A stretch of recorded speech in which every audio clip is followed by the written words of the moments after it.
Welcome back to Seen and Heard Live. I'm Amelia Ben-Susan, Artistic Director at Hartford Stage. I sometimes forget to say that at the beginning. So luckily with Zoom, you have our names on the boxes, right? So we're very glad you're here with us for this 13th episode of our weekly Seen and Heard. Today, we're going to be talking about adaptation. It's a subject near and dear to my heart. We're going to focus on two works, but really more generally on what it means to adapt a particular work that wasn't perhaps written for the stage, and how the theater too is adapting at this present moment. So all forms of adaptation and translation, if you will. So but before I go into more details, Cynthia, come join me. Managing Director, Cynthia Ryder. Hey everybody, I'm so happy to be here for our 13th episode for Seen and Heard. Thank you to everyone who has tuned in over all these 13 weeks. And if you're new tonight for the first time, we're thrilled to have you as well. I wanted to mention that in addition to all the work on stage, many of you probably know, or maybe you don't, that we do so many education programs here at Hartford Stage, and our summer education studio classes begin next week. There are still spots left. If you know an 8 to 17-year-old that might love getting involved in the arts or theater engagement this summer, some of the productions that the students are going to be working on this year via Zoom are The Wizard of Oz, The Boy Who Cried Werewolf, and The Favorite Cinderella. So all of these they'll be working on with our really talented teaching artists via Zoom, and we'd love to have more young people involved in those programs this summer. We're still looking at the situation in terms of when we'll be able to be back doing live performance on stage, what makes theater so special with you, our audience.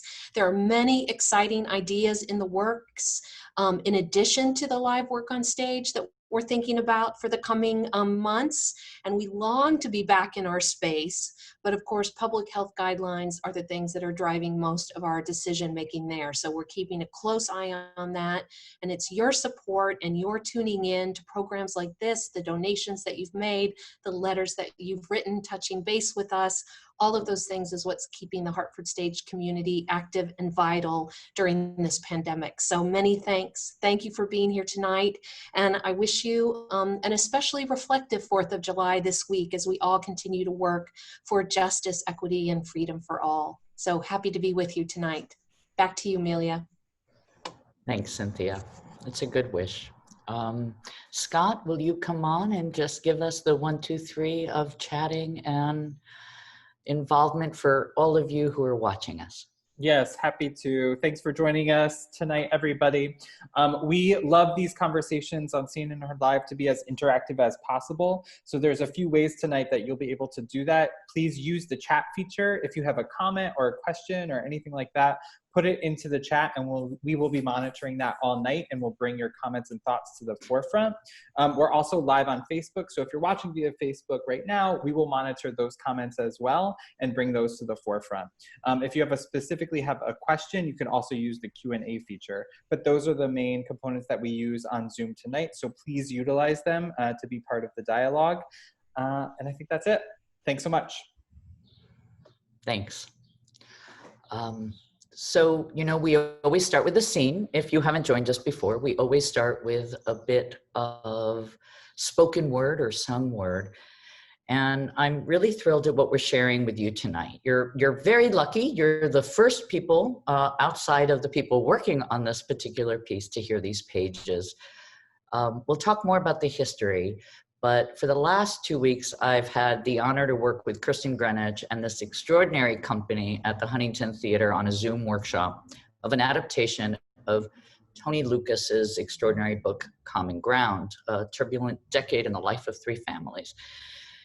We've taken, well, let's just say that it's not a conventional approach to adaptation, and it's part of why I'm thrilled to share it with you.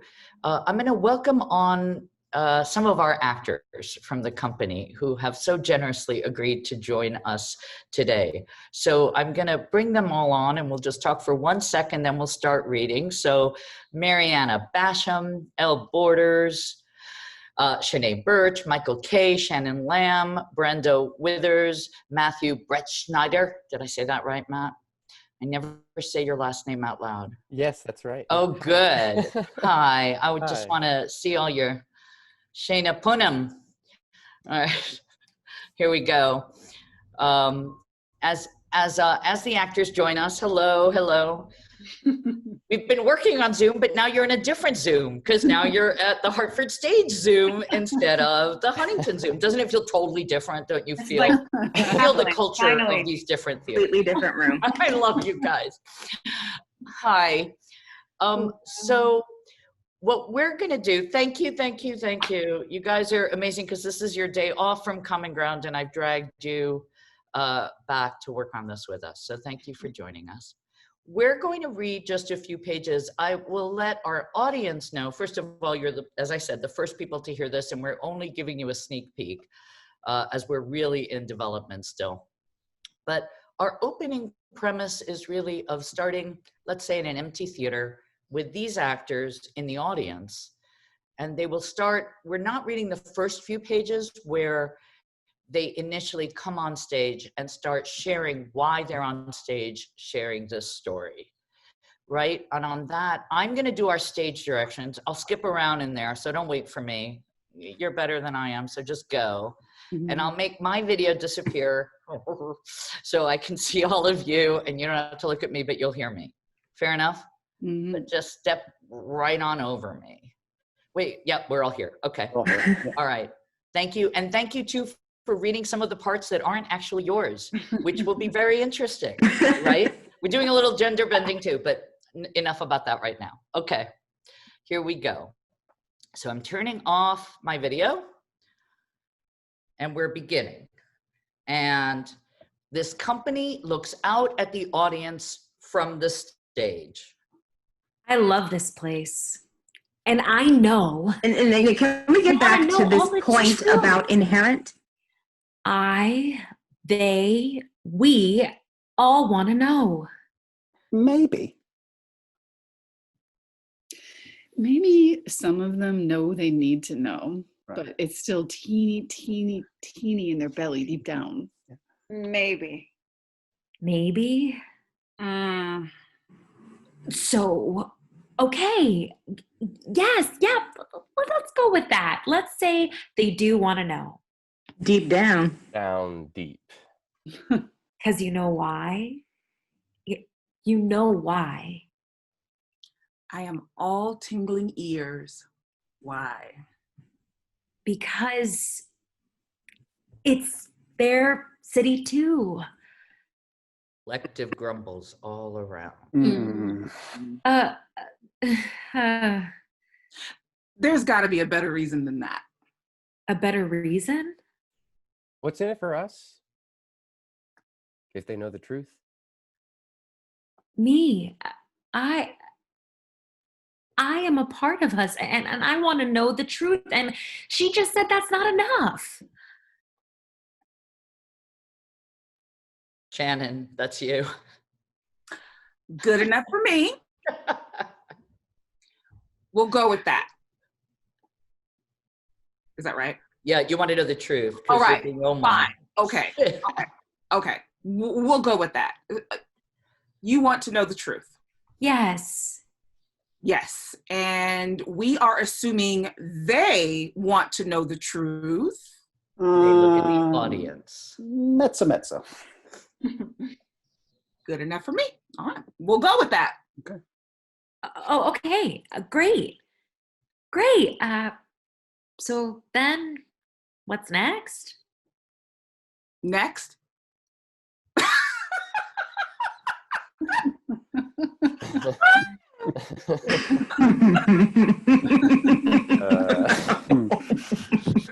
Next. Yeah. She wants to know what's next. Yeah. Maybe they do too?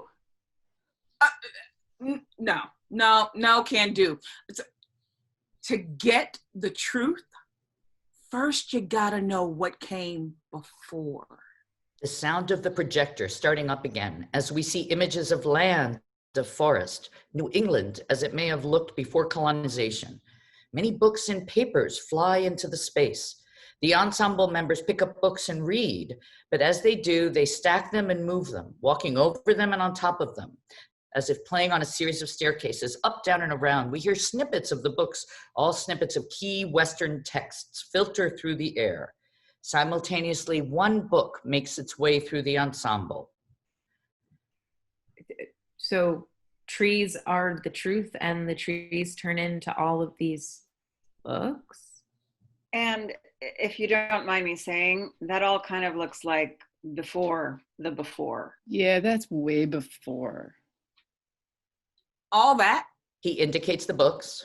is history. All right. Okay, now.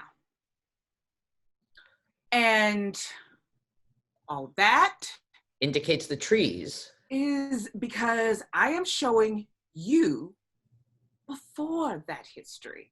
And now back to the books.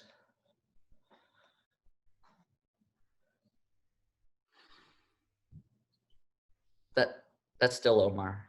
Began, Can you go back to is because I'm showing you? is because I am showing you before that history. It's because I'm showing you before that history began, its march to erase this history, which is that of the Massachusetts people who are the people who were living here before this Boston became our Boston. Just had to get that out there. Just need to start with that. She points to the images above and around. The images speed up the history of New England and the United States and the modern world through time, sped up. Before we get to this, She points to a copy of Common Ground being held by another ensemble member. Common Ground. By J. Anthony Lucas. The three families at the center of my story were not selected as statistical averages or norms. On the contrary. That book, I remember that book. Ask any reporter. I'm not a reporter, but ask any reporter, the Globe, the Herald. If you're new to Boston, the first thing you're told to read is this book. no.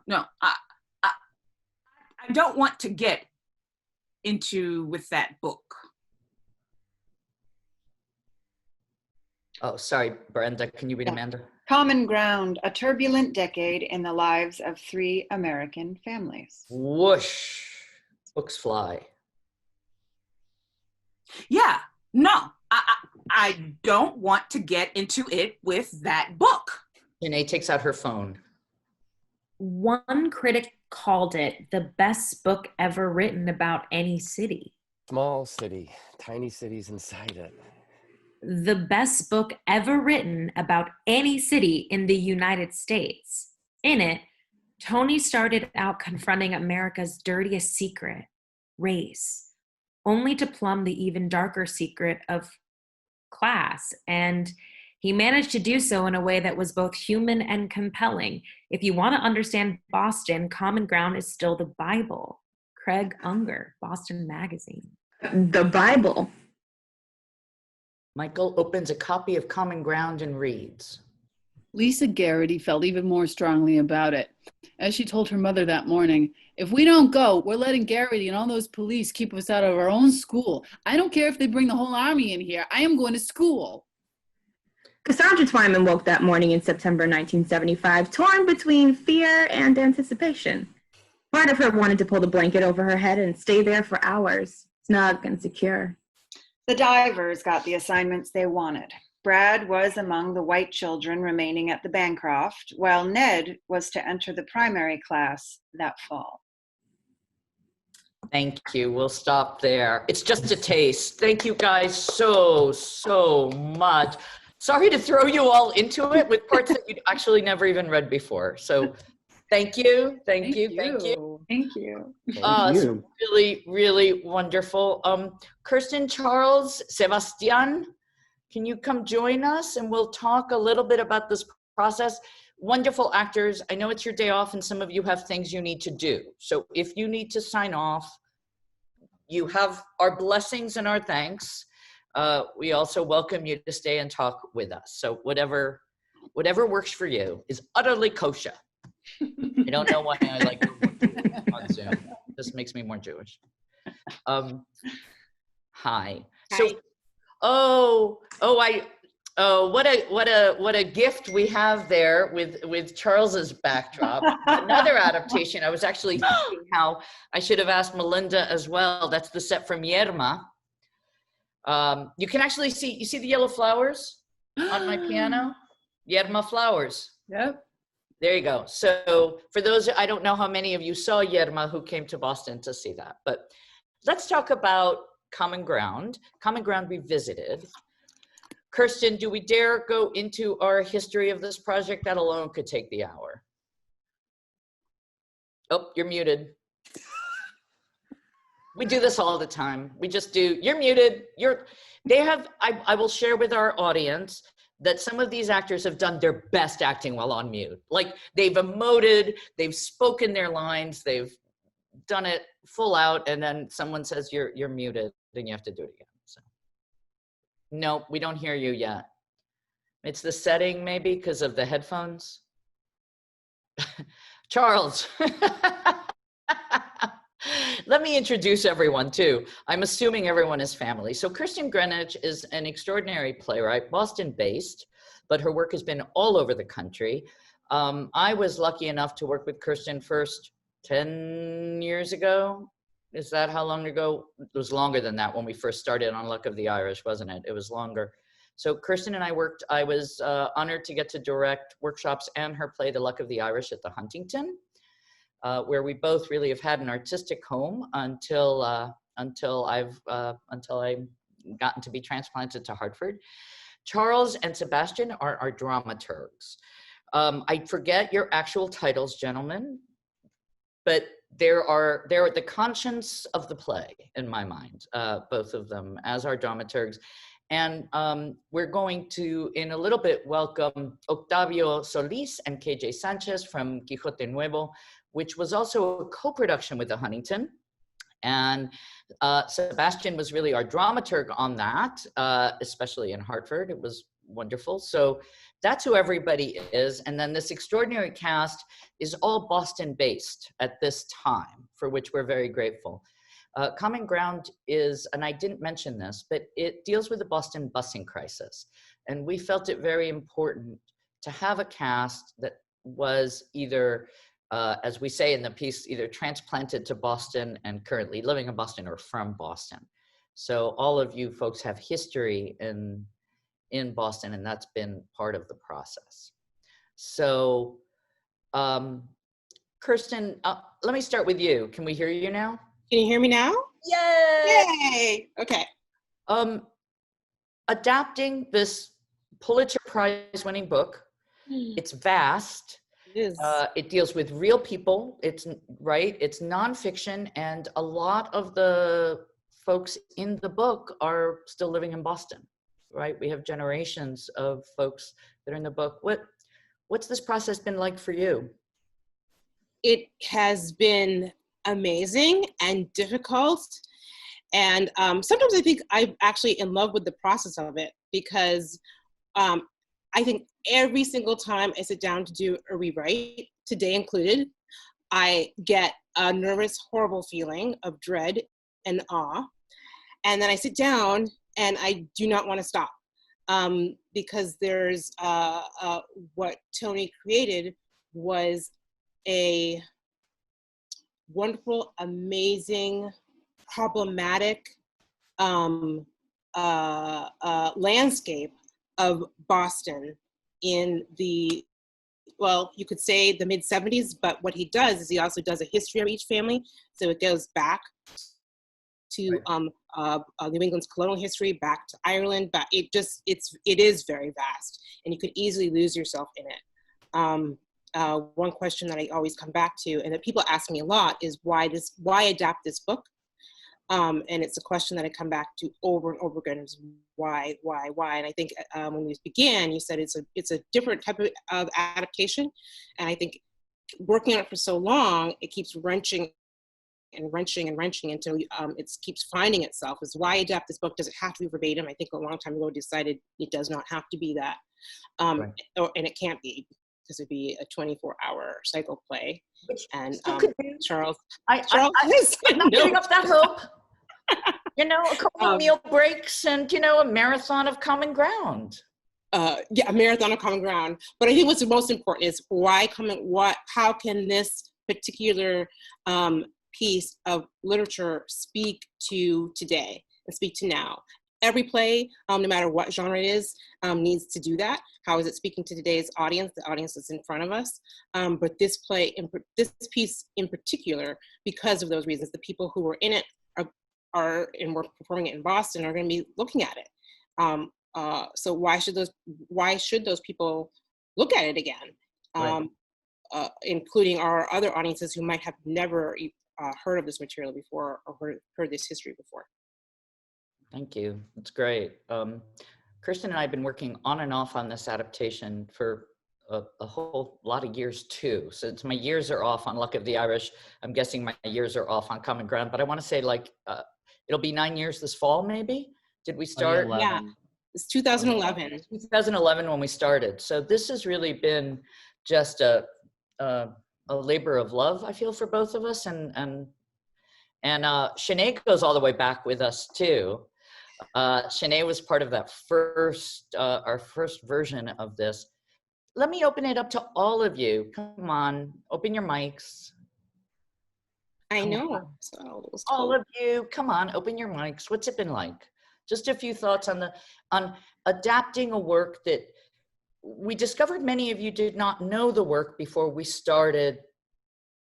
were brought into a rehearsal room with a play version of it, right? So can you guys talk a little bit about that process?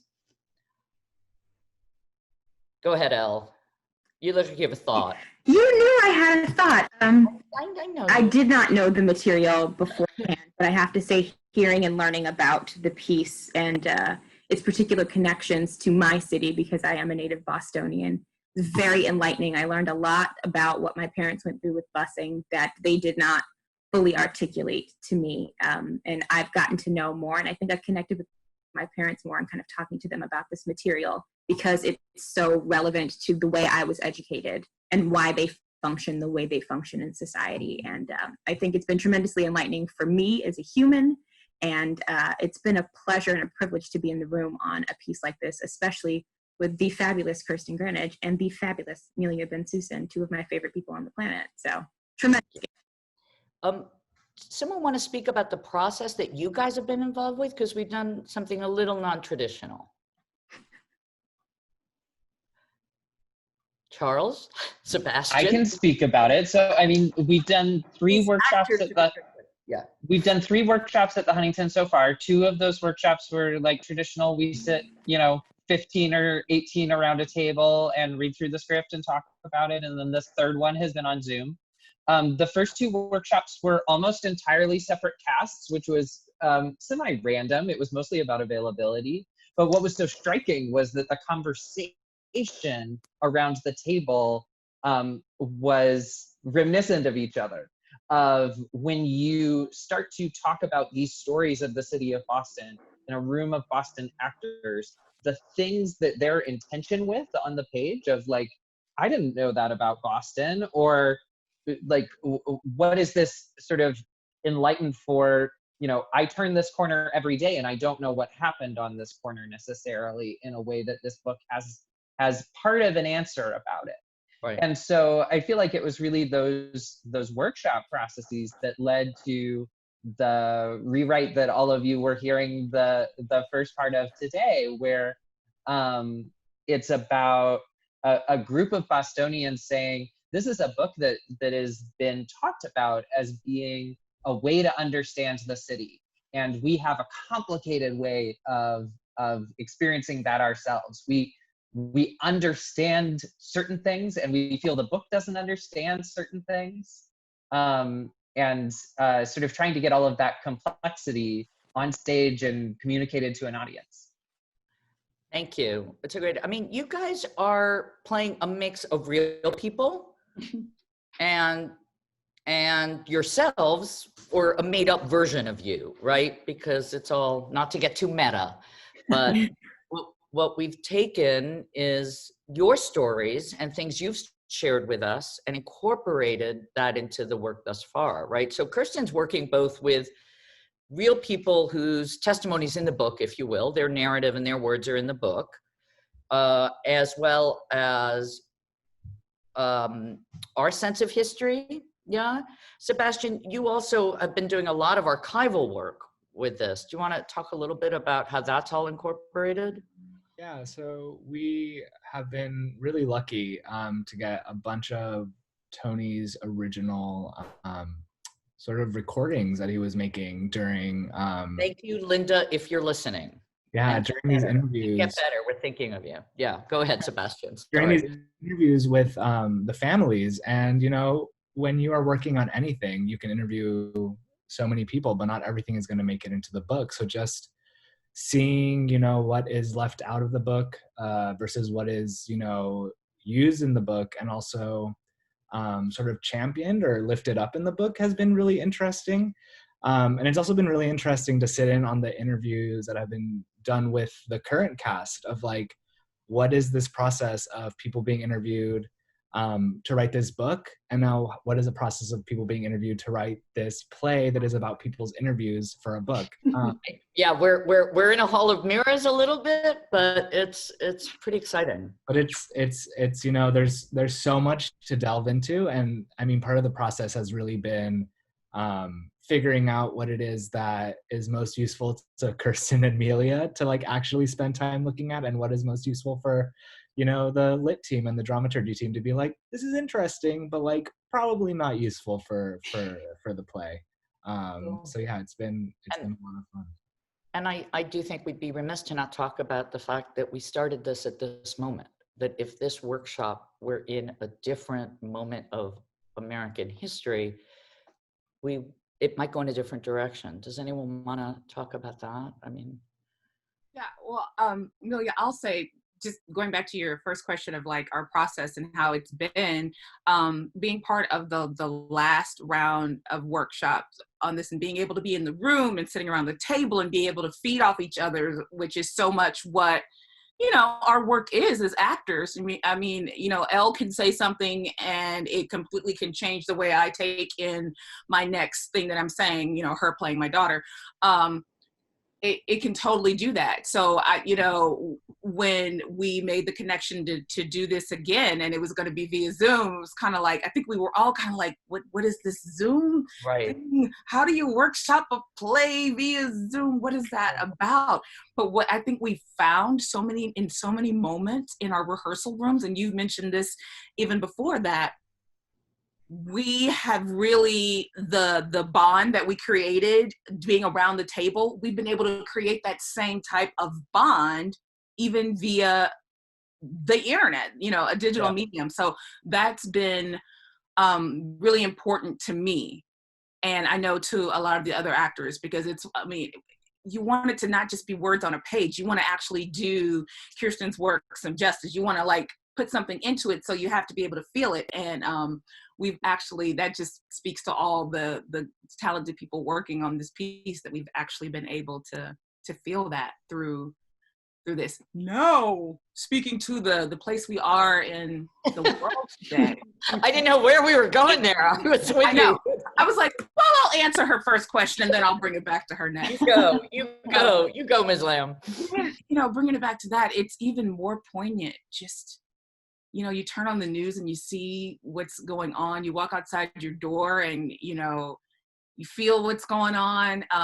Pandemic, plus all the racism, plus all just the heaviness, the weight of being, you know, specifically in my situation, all of our situation, a person of color in this country, in this state, and, you know, living in this area is just a whole nother, it just brings it drives it home even more. So it's crazy that this is a book that was written so long ago, but is so poignant and so relevant in this moment. And maybe maybe I'll use this as an excuse to bring on KJ and Octavio too. I'm going to sneeze, so forgive me. As we talk about, I mean, what I feel you're saying, Shannon, in part is that the process of adaptation, and welcome KJ, and welcome Octavio. We've missed you guys in both. These are very dramatic pictures. Both KJ and Octavio have very dramatic, hello.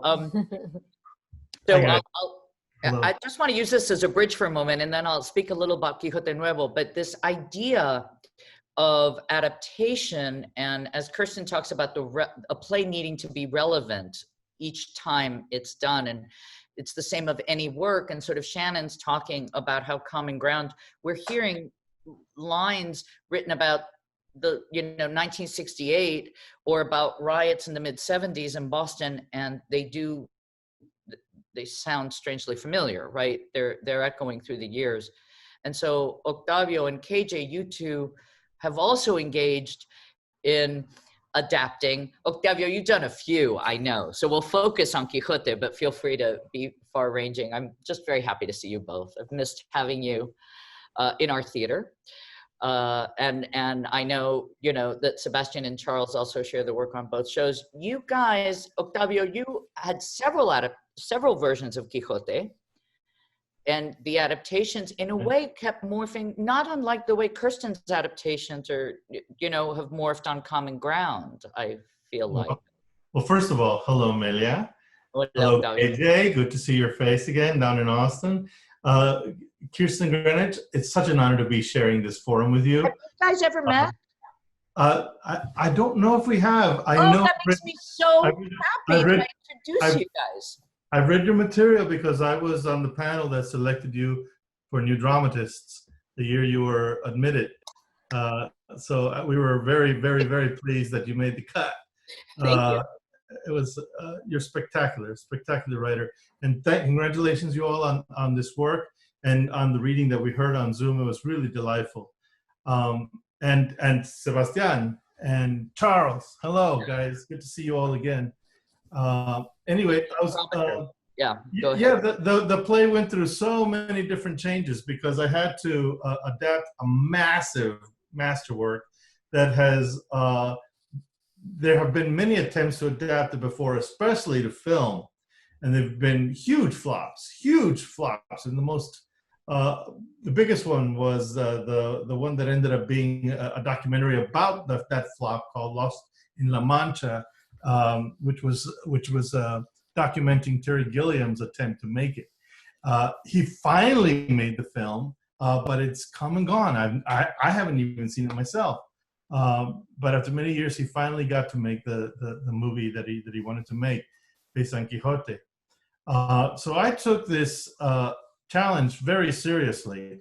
The Oregon Shakespeare Festival commissioned me to adapt it. And they wanted, I said, do you want an Octavio Solis play, or do you want a rollicking costume drama, historical, that you can present for your Shakespeare-loving audiences? And they said, the latter.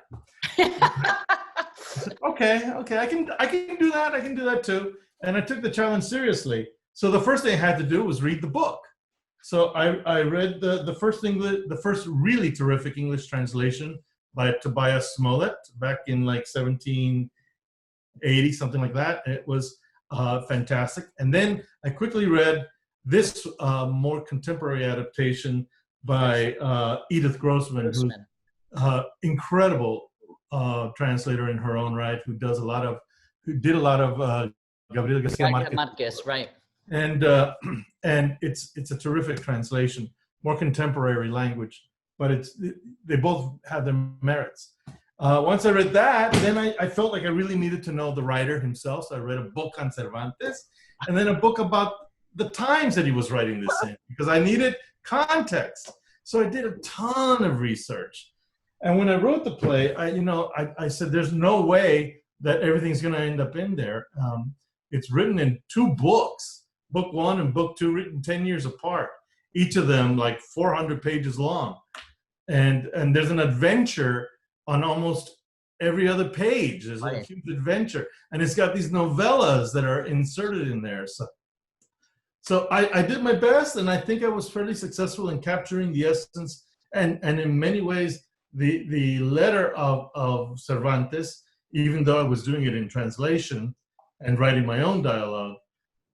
But it was certainly successful, but it wasn't ultimately very satisfying for me, because I felt like, well, at least people are seeing, Cervantes, but they're not seeing me. They're not seeing my work. And I felt that needed, I needed another crack at it. I think there had been several, inducements to produce it at other theaters, and I just kind of said, it's not ready. I'm going to work on it later. So I put them off until I adapted it again for Shakespeare Dallas in Dallas, Texas, and they wanted something more updated, set in Texas to appeal to their audiences. And I said, well, I'm from Texas. That makes sense. I did it. They wanted it to be fully bilingual. They wanted a lot of Spanish. I did that too, and set it along the border. And so I felt like, okay, I think I'm in the world anyway. So but it still had the same structure, exact same structure. It just was updated. And so I got closer, but that play also felt kind of in between. And it wasn't really until Cal Shakes got a hold of the play, and we were able to convince KJ Sanchez to be the director. And it's really through her tutelage and the tutelage of the artistic director, Eric Ting, that the play took a huge leap. And I can only sum it up in one sentence. It was Eric, the one who said, that was great. You did Cervantes. I want to see you. I'm missing your voice in this. We need to see what you do with this. And I realized that that's the change I needed to make. I had very little time to do it. It was scrambling. I think I had 4 months, maybe less, to rewrite the entire play, throw out a lot of the old conceits and bring in new conceits. But I had KJ helping me with that, she helped forge for me a new sort of framework on which to put on these new scenes that pulsed with a very, very different heart. Go ahead, Octavio, I'm sorry. So in the end, I felt like not only was the play undergoing a revision through each of these productions, but the writer, me, I was going through a revision too. I was changing because it sounds a lot like your process, Kirsten, doesn't it? I mean, when I think of you and me on Common Ground, and our partnerships, right? I mean, with our dramaturgs and here playwright-director dynamics of how we help each other, and then with actors influencing as well, right? Because you had some actors who stayed with you. Oh yeah, and they were really influential in the process as well. We just couldn't do this without them. And I think even over the 4 subsequent productions of this particular play, there were still things and discoveries to be made. We didn't rest on that. We just said, let's keep working. It was fun. It's awesome. KJ, your sense of it, I mean, and Kirsten and Octavio and Charles and Sebastian, all of you, how faithful does one have to be to a source text and still be an adaptation? Yeah, that's a good question. I think what you're adapting is I think it's an adaptation if you're bouncing off of the text. If you're trying to stay true to the text, it's a translation. But if it's an adaptation, it's about your conversation with the text. And now, ladies and gentlemen, I'm going to admit something to you that's going to probably make me look really terrible. And you have to all promise not to tell this to anybody else. You never read the novel, did you? You're in pajamas. No, I never. Well, yes, over the shirt, I'm in pajamas. That's true. But also, and under the shirt is a sports. Yeah, we're not discussing underwear. We're not discussing underwear during a pandemic. It's off limits. But my confession is I didn't read the original. I mean, I had read it like, back in Right. school, because I thought, because my job was actually to direct Octavio's play. Right. And I feel like if I had gotten mired in highlighting and underlining every little bit of Cervantes's novel, I'd keep us in the weeds. And what I needed to see was, what's Octavio doing? I mean, doing an adaptation is probably one of the hardest things a writer can ever do. And I'm saying that from a particular perspective right now, because I'm writing, I had a commission from the Alliance Theater in Atlanta, Georgia, to adapt Walden, the Thoreau novel. Wow. And here's the sequence of events when you get a gig to adapt something. Is like, you think you have a great idea, and my great idea, and this was, I had it a year ago, was to adapt Walden, but to work with teenagers and talk to them about the climate crisis and their relationship to nature. And that is a great idea. Thanks. And the Alliance was excited, and they commissioned me, and then it was like, yep. And because it's in the public domain, I can do it. And then I started to reread it, and then it was a total crisis. It's like, how am I gonna, one, I get so mad at him because Thoreau is like such a misanthrope and a fuddy-duddy, and he's so cranky, and he gets like bogged down in these little things. And I'm stuck because all I'm doing is highlighting, and there's this little thing and there's that little thing. And now I'm just like, rue the day I ever had the idea. That's part of the cycle of adaptation. It's very easy to get lost in the weeds. We've had the same process, right, Kirsten? I mean, I think our project right now is only about 2.5 hours, folks. How long? I mean, well, technically, it's actually, if you really want it, the stuff that's ready to be shown somebody, it's actually about like 20 minutes. No. But here's how, there's the playwright speaking. But that same process of how much of the book is in it now, and how we know that what's ahead is a shaping along the lines you guys are talking about. Well, for me, the lesson was, because if you try to be true to the book, especially if you're working with a novel or a book, what's going to stand out is what's missing. Right. Because you're not going to get not even going to get 2% of what the book is in terms of just the sheer number of words in it, in a play. What I learned that was useful for me, the hard way, was what's valuable is your reaction to it. What's your reaction to the original material? Respond to the original material. And if you remember the book, then that's good too. In many ways, for me, what made it really satisfying is that I wasn't adapting the original Spanish. So I had carte blanche with creating dialogue. I created dialogue from off the top of my head because I was working off an English translation, so it was already one step removed. Well, and if I can stretch this a little, sorry, who was about to say something? And I was, and then I'll join in. I was thinking about like just adaptation, and in our case, knowing that a lot of the people we're writing about are still alive, and wanting to honor their experiences, and knowing that, and I think that's a lot of the reason why putting this ensemble on stage with those people and having those people interact with the text, because I know that I wanted to honor those people's lives and not put words in their mouths. Like there are some scenes where I did reimagine and re-envision, but tried to stay true to the impulse that I found in the text, or intentionally interrogate what's in the text.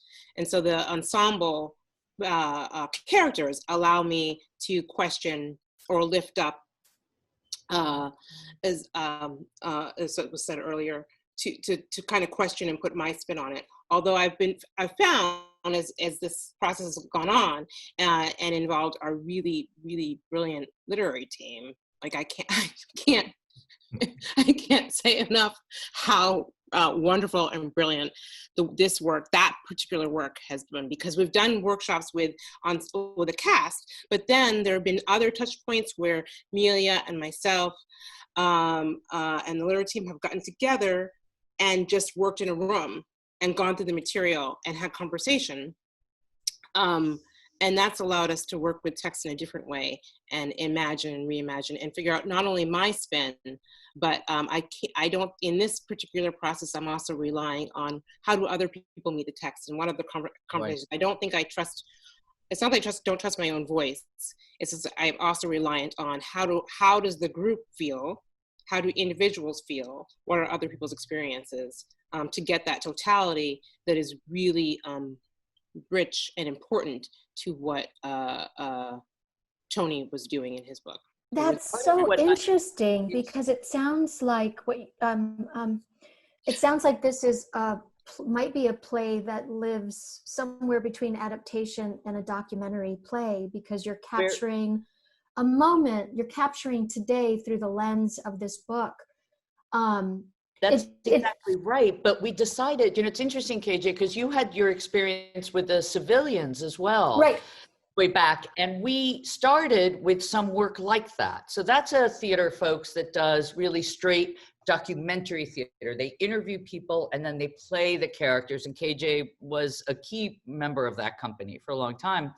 We've decided, in part, it's why we have this wonderful cast using their stories as a launch, but it is a cross in there.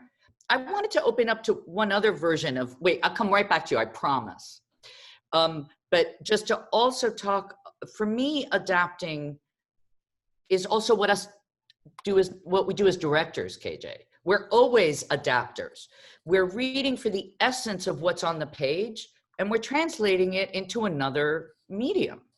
So I'm throwing that out because part of this conversation, I do want us to sort of talk about all the different ways that we adapt from one medium to another. And also, Shannon, to come back to what you said too, about how we're getting kind of used to working on Zoom a little bit, right? I mean, it's not, look, I'm the first to say it ain't theater. It's not theater, I'm not. But adapting and translating and shifting gears as we need to. So I just wanted to throw that for all your minds, because at the end, I'm going to ask you all about that. But go ahead, KJ. Oh, yeah. But actually, what I was going to get to is, in fact, you're transposing something from one medium to another. Exactly. And it just made me think of a great example in film, which is the film called Tower. I don't know if any of you have seen it, but it's about the very first mass shooting in America, which took place here. I live in Austin, Texas. It took place here on the campus of the University of Texas. Charles Whitman? And what's that? Whitman? Was that his name? Oh, I don't remember. Charles Whitman, I think. Charles Whitman, that's right. Wow. Oh, wow. That's creepy that just came right out there. Good job, Octavio. But so it's the retelling. It's the survivors of that first mass shooting retelling their experience of the day, but it's drawn in cartoon. The entire film is cartoon. So you're taking this very real thing and transposing it into an artistic medium. And through cartoon, it expresses the tone and the energy, and you get lost down avenues in ways that theater can do that as well. But right, that's what we're doing, is capturing something. We're translating, and we identify the essence of as directors, and you guys as actors do that as well. You're right. None of us can be literalists. We all have to sort of go, what's the gem at the core of this piece that we want to bring to life? And give us another member of our tribe is Lee Fondakowski. She was one of the lead writers on the Laramie Project, but she has another piece about Jonestown, interviewing the survivors of Jonestown. And that was with David Dower, right? That's right. That was part of David Dower did that work at Theater Z, maybe? Yeah. Interviewing James Jones's son. And right. Yeah. Go ahead, I Charles. think what Amelia is saying about finding the gem is so interesting, and in particular with these two works where both of the novels are encyclopedic in a certain way. Quixote is 1,100 pages and Common Ground is somewhere between 700 and 800 pages. And that process of distilling something down to a 2-hour, like we've all been listening to the audiobook of Common Ground as well, and it's 32 hours. And finding the like 2-hour version of that without losing any of the edges, any of the tension, any of the sort of tautness of that, I feel like is so the challenge of adaptation. But something else also is that you want to also make it speak to today. Right. And that's the thing is that I had to do ultimately with Don Quixote, is I had to explode it. I had to violate the original material in order to make a statement about what's going on now. When I started to finally work on the newest revision, what was happening is that children were being put in cages in these detention camps all along the border, and undocumented people were being vilified and demonized all over the country. And I just felt like, as a writer, I had to take a stand. And I don't like to think of myself as a political writer, although every one of my works has a real strong political dimension. Well, I mean, I've been saying all art is political. You don't have to be a political writer for your writing to be political. Those are two different notions, really, right? But here, I had to wear those sentiments on my sleeve. I had to wear it as a badge and stand up, because I started seeing on TV all these people expressing the vilest thoughts. And I said, no, I'm sorry. Now it's my turn. Now I'm going to do it. I'm going to come back.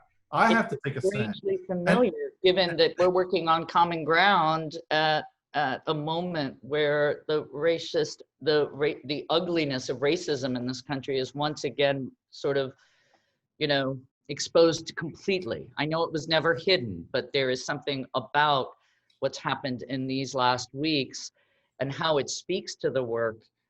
I mean, we touched on it a little, but I just feel like that's going to completely shape this piece in a way that it'll be really interesting, since we've delayed, because of COVID, we've delayed production, right? So we all share this kind of limbo of not knowing where these works will go next.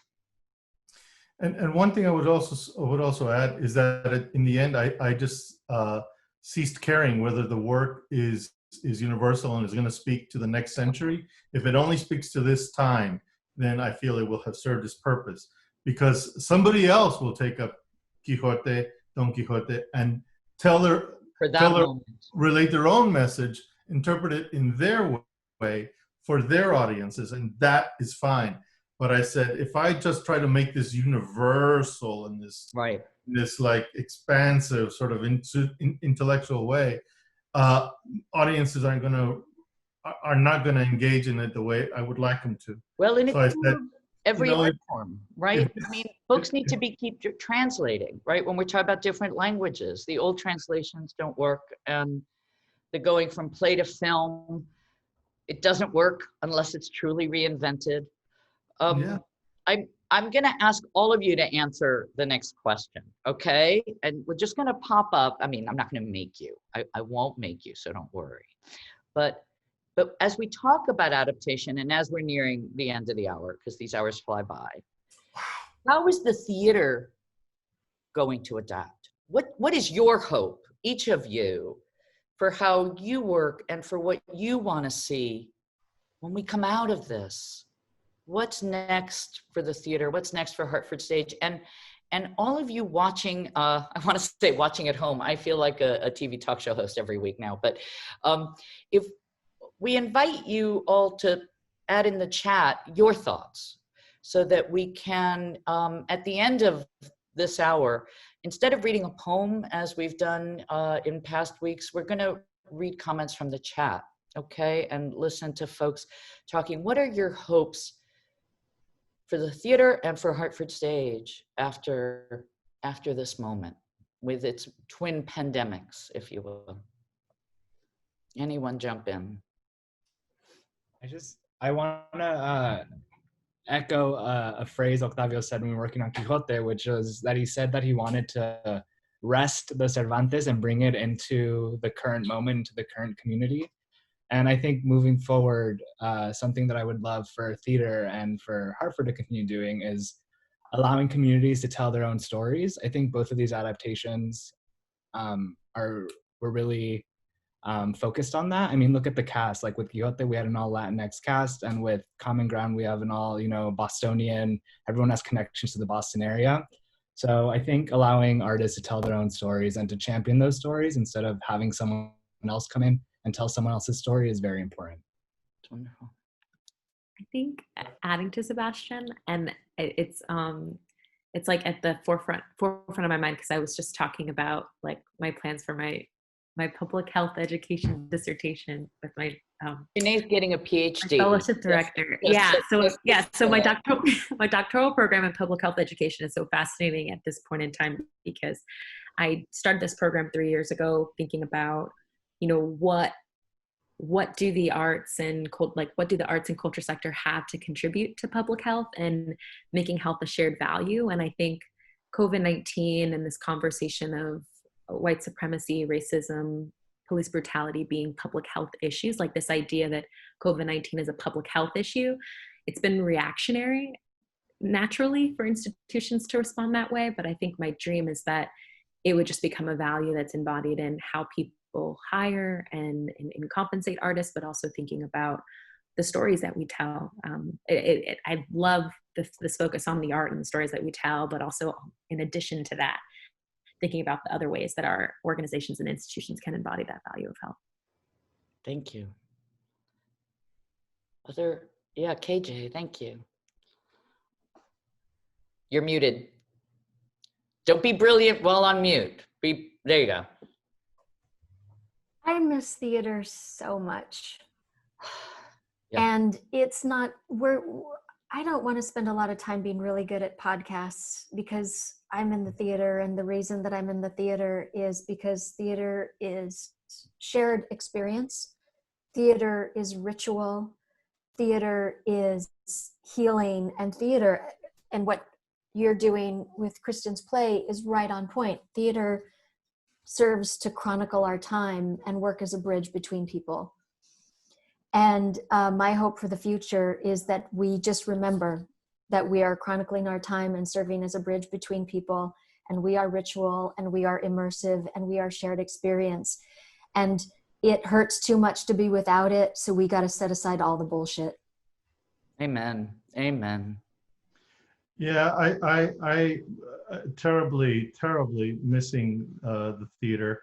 I haven't been able to write at all a syllable since this thing happened. I've been seized up because I just feel like almost like, what's the point?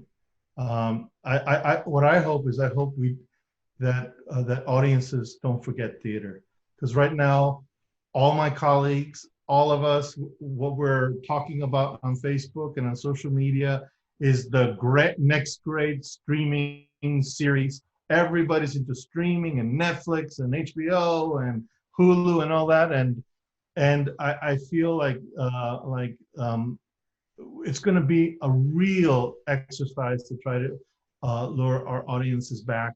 Also, I think a large number of our audiences have died, frankly. I just think a lot of the older parts of our audiences are gone. And so we have to fill those seats some way. We have to earn. We have to earn the younger audiences. The younger audiences back. We have to earn them. Theater. We have to make it worth their while to come back to us. But it's really hard. It's really hard. I was reading this interview on the Paris Review with Robert Haas, and he said something I found really interesting. He said that he thinks of misery as the absence of form. And he thinks that's a pretty good definition of depression, the inability to tell yourself your own story. Yeah. And that's where I'm at right now. I just can't even, I have my marching orders for all these plays I'm supposed to write, and I can't start. But part of it is also because we're living on the cusp of a very, very unique time. This is the year of living dangerously. And I think we have to put our pencils down, set aside our typewriters, and let the world write the next chapter for a while. And we have to listen and watch and process, so that when we come back, we're not just reacting in a superficial way, but in a deep and an understanding, from a deep and understanding position. That's really sort of the perfect remark to bridge us. Thank Yeah. you all so much for sharing. Amelia, I have a movie recommendation. Which is called, the movie is called Adaptation, and it's about the screenwriter Charlie Kaufman trying to adapt, and it's a window into the madness that is the art of adaptations. That's a great. For those listening at home. I also want to leave you with a quote from a book I started reading again, from Beloved. Toni Morrison said in her introduction, "The order and quietude of everyday life would be violently disrupted by the chaos of the needy dead." And so we have to be ready for the needy dead to start throttling us and shaking us, making things go crazy, so that because that's the creative process. Thank you. I'm a little overwhelmed. I'm very moved. Can I ask Scott, Zoe, Rachel, could you guys come on and read some of the chat remarks as we start assembling? And if you want to join us for a toast, we'll bring you on. So maybe we can just start reading some of the chat. Sure, I'm happy to bring some to the forefront. Yeah. That would be awesome. Just share a couple with us. Yeah, from Joan. My hope is that we look at theater as more relevant than ever, and that it is a way to understand our history, present, and future in a more complete way. And keep bringing folks on as we do these, can we? As we're reading, let's if you're game to show your face, come show your faces with us. Come join us. I'd actually like to read Scott's, if Scott doesn't mind. Yeah, go for it. I hope theater adapts to be centers of deep dialogue, conversation, and neighbor building, which are inspired by the theatrical performances on stage. Amen. Yeah. Someone read Rachel's, because I'll read Rachel's. I called Rachel's as it flew by. Wait. Here. I would love to see deep, authentic partnerships in community. Here's one from Emily. Theater needs to become more accessible to everyone. How do we adjust to tell stories that represent more people and teach more people the skills to use this art form who may not have had access previously? Affordability and openness are key. Wonderful. Here's one from the Q&A, Nancy Goodwin. My hope for Hartford Stage is to expand its audience to engage all people, including people of color, in the future. Maybe that is through outdoor events open to everyone. Gracias. Thank you. That's wonderful. Are we all pretty much gathered? I wanted to thank everyone.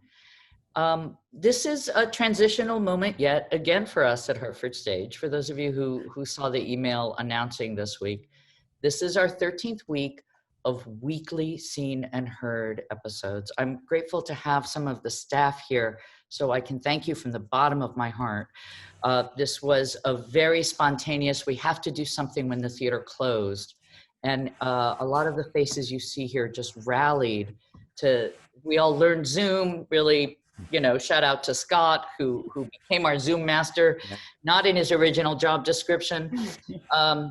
And Rachel and then Zoe is our newest member of the team, as we sort of tried to make not theater, but content. We're just trying to stay connected with all of you. And that's what these 13 weeks have been about. But we're transitioning again. This is 13 weeks. It's a good number. I've always thought of 13 as a lucky number. I'm not going to mention bar bat mitzvahs. I said I wouldn't. And see, I didn't do it.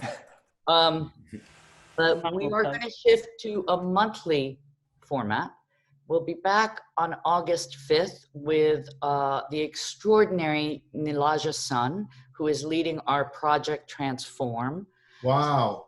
Yeah, she's the best. We love her. I just saw her today on Zoom, and we'll have her and these amazing young people making theater, and will come join us on August 5th to see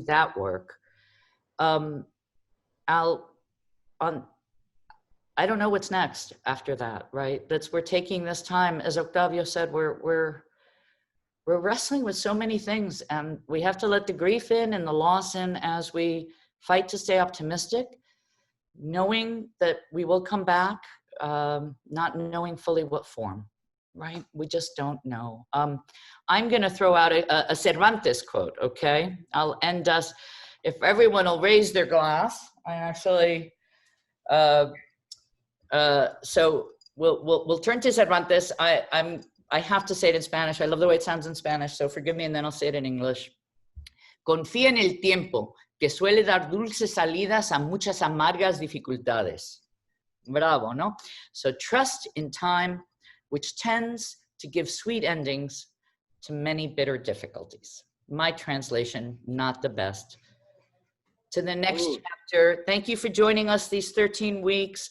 Octavio, Kirsten, KJ, my extraordinary cast from Common Ground, Charles and Sebastian, long live dramaturgy. Thank you, everybody. Yay, dramaturg. You're here. Such an honor to share this with Kirsten Greenwich. Yeah. You're a great, great writer. Oh, all right. Likewise. Thank you for joining us, everybody. Thank you, everybody. Stay well. We'll see you in a month.